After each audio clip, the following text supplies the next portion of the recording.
Assalamualaikum warahmatullahi wabarakatuh. Pada bagian ini saya akan menjelaskan shortcut program pencarian menggunakan algoritma Bird First Search atau BFS dan Deep First Search atau DFS dalam bahasa Java. Program ini menggunakan graf yang terdiri dari 10 not yaitu A0 sampai A9. Setiap not memiliki nilai yang nantinya akan dicari oleh pengguna. Baris pertama adalah import java.util yang digunakan untuk mengakses berbagai struktur data Java seperti scanner, list, array list, queue, dan linked list. Scanner digunakan untuk menerima input dari pengguna, array list digunakan untuk menyimpan hubungan antar node dan graf, queue dan linked list digunakan pada algoritma BFS. Di sini ada stack list, integer, graph, stack in, nilai 10, 20, 30, 40, 50, 60, 70, 80, 90, dan 100. Variabel graph digunakan untuk menyimpan representasi graph dalam bentuk adjacency list. Sedangkan array nilai berisi nilai yang dimiliki setiap node. Contohnya A0 memiliki nilai 10, A1 memiliki nilai 20, A2 memiliki nilai 30, dan seterusnya sampai A9 yang memiliki nilai 100. Public static void main string arg. Metode main merupakan titik awal eksekusi program. Pertama, program membuat objek scanner untuk menerima input dari pengguna. Kemudian program memanggil metode buat graf untuk membangun struktur graf yang akan digunakan dalam pencarian. Di sini sistem out print, pilih proses, sistem out print, Bird First Search atau BFS, sistem out print, Deep First Search atau DFS. Program kemudian menampilkan dua pilihan algoritma. Pilihan pertama adalah Bird First Search atau DFS, pilihan kedua Deep First Search atau DFS. Sini in, pilih input, next in, target, input, next in. Pengguna diminta memasukkan pilihan algoritma yang ingin digunakan. Setelah itu, pengguna memasukkan angka yang ingin dicari pada graf. Nilai tersebut akan disimpan pada variabel target. If pilih 1, jika memilih angka 1, maka program akan menjalankan algoritma BFS, dan jika pilih 2, maka akan menjalankan program DFS. Di sini apabila memasukkan angka selain 1 dan 2, maka pilihan tidak valid. Di sini ada metode buat graf, add super warning, unhack, static void buat graf.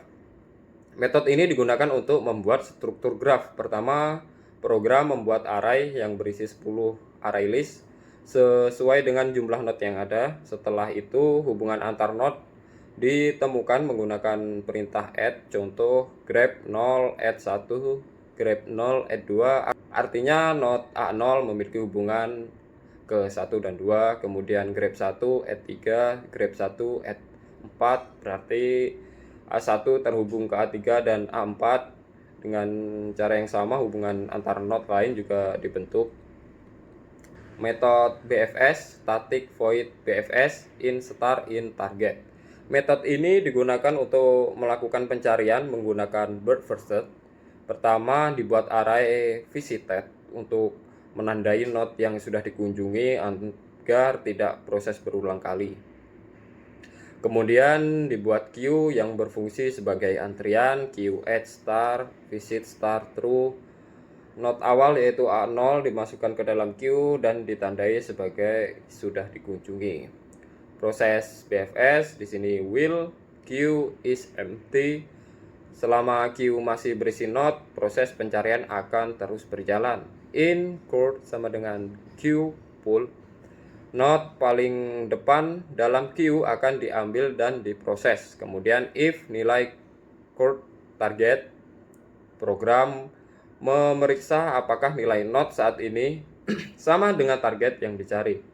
Jika sama, maka program menampilkan lokasi dan node dan pencarian berhenti. Jika belum ditemukan, for in next grab code, program akan mengunjungi semua target dari node tersebut dan memasukkannya ke dalam queue. Inilah yang membuat BFS bekerja secara melebar atau per level. Selanjutnya di sini ada metode DFS, static void DFS in start in target. Metode ini digunakan untuk melakukan pencarian menggunakan algoritma DFS. Program membuat array visit untuk menandai node yang sudah dikunjungi, kemudian memanggil metode DFS rekursif untuk memulai pencarian secara rekursif. Static boolean DFS rekursif. Metode ini merupakan inti dari algoritma DFS. Node yang sedang dikunjungi akan ditandai sebagai visit. Visit node true, kemudian sistem out print. Node tersebut ditampilkan ke layar sebagai bagian dari urutan pencarian. Pemeriksaan target if nilai node target. Program memeriksa apakah nilai node sama dengan target. Jika sama, maka program menampilkan lokasi node dan mengembalikan nilai true. For in next grab node DFS kemudian mengunjungi setiap tangga node secara rekursif. Karena menggunakan rekursi, DFS akan terus turun ke node paling dalam sebelum kembali ke node sebelumnya. Inilah yang menyebabkan DFS bekerja secara mendalam atau deep first. Perbedaan DFS dan DFS pada program ini terdapat dua algoritma pencarian, yaitu BFS menggunakan queue dengan konsep FIFO atau first in first out. BFS mencari node per level, sedangkan DFS menggunakan rekursi yang memiliki perilaku seperti stack dengan konsep LIFO atau last in first out. DFS mencari node sedalam mungkin pada satu cabang sebelum pindah ke cabang lainnya. Kesimpulannya, program ini mengimplementasikan dua algoritma pencarian graf, yaitu BFS dan DFS. BFS menggunakan queue dan melakukan pencarian secara melebar. DFS menggunakan rekursi dan melakukan pencarian secara mendalam. Kedua algoritma digunakan untuk mencari nilai tertentu pada graf yang terdiri dari 10 node dan akan berhenti ketika target berhenti ditemukan. Sekian video penjelasan dari shortcode saya. Terima kasih atas perhatiannya. Assalamualaikum warahmatullahi wabarakatuh.